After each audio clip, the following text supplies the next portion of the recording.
या ठिकाणी या आजच्या प्रमुख व्याख्यात्या आहेत प्राध्यापक अंकिता रायते यांचा परिचय करून देण्यासाठी मी प्राध्यापक काळे सरांना या ठिकाणी निमंत्रित करतो.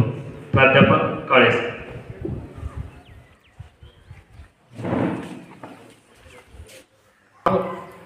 आणि या शिबिराचं जे तात्पर्य आहे की तुम्हाला आयुष्यामध्ये श्रमाचे महत्त्व कळले पाहिजे. श्रम म्हटल्यापेक्षा समाजसेवा कशाला म्हणतात आणि प्रत्येक व्यक्तीने समाजसेवा केली पाहिजे. आपण समाजाचे काहीतरी ऋणी आहोत, आपल्याला कुणाचं तरी देणं आहे आणि ते आपल्याला फेडायचं आहे. या निमित्ताने आपण वेगवेगळ्या प्रकारचे व्याख्यान आयोजित करत आहोत. अशाच प्रकारे आपल्याकडं आज अंकिता रायते मॅडम ज्या आहे त्या तुम्हाला वेगवेगळ्या माहिती आज सांगणार आहे की ज्या तुम्ही केव्हाही ऐकलेल्या नाही. म्हणजे एक वेगळ्या प्रकारच्या विश्वात त्या तुम्हाला घेऊन जाणार आहेत. त्यांचा थोडासा परिचय मी करून देतो. तर अंकिता रायते मॅडम या सिन्नर महाविद्यालयामध्ये प्राध्यापिका म्हणून काम करतात, आपल्याला सर्वांना माहीत आहे. अगदी त्यांच्या महाविद्यालय म्हणजे विद्यार्थी असताना सुद्धा त्यांची बुद्धिमत्ता जी होती ती चिकित्सक होती. सायन्स मध्ये एक शब्द आहे कीन ऑब्झर्वेशन, सूक्ष्म असं निरीक्षण करण्याची त्यांची क्षमता. म्हणजे सूक्ष्म निरीक्षणाचा अर्थ असा आहे की अगदी तुम्ही घरामध्ये पाणी प्यायचं आहे, तुम्हाला आपल्याला पाण्याचा पेला किंवा लोटा घ्यायचा आहे.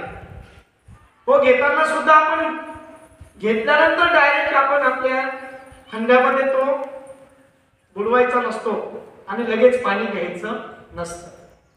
त्याचं निरीक्षण करायचं असतं.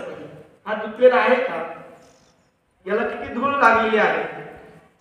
त्यानंतर आपण चहा पितो घरी, बशी घेत असताना आपण फक्त लगेच कप आणि बशी आपल्याकडे येते. आता कप बशीची फॅशन थोडीशी बंद झालेली होती, तरी आपण आपल्याला दिलेला चहा आणि त्या कपाखाली जी बशी आहे ती स्वच्छ आहे किंवा नाही हे आपण बघत असतो. याला म्हणायचं आपण कीन ऑब्झर्वेशन.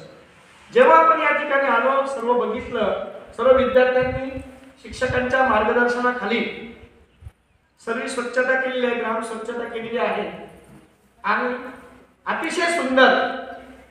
विद्यार्थी मित्रांनो, माझा ही पहिलीच वेळ आहे या श्रम संस्कार शिबिरामध्ये येण्याची किंवा सहभागी होण्याची.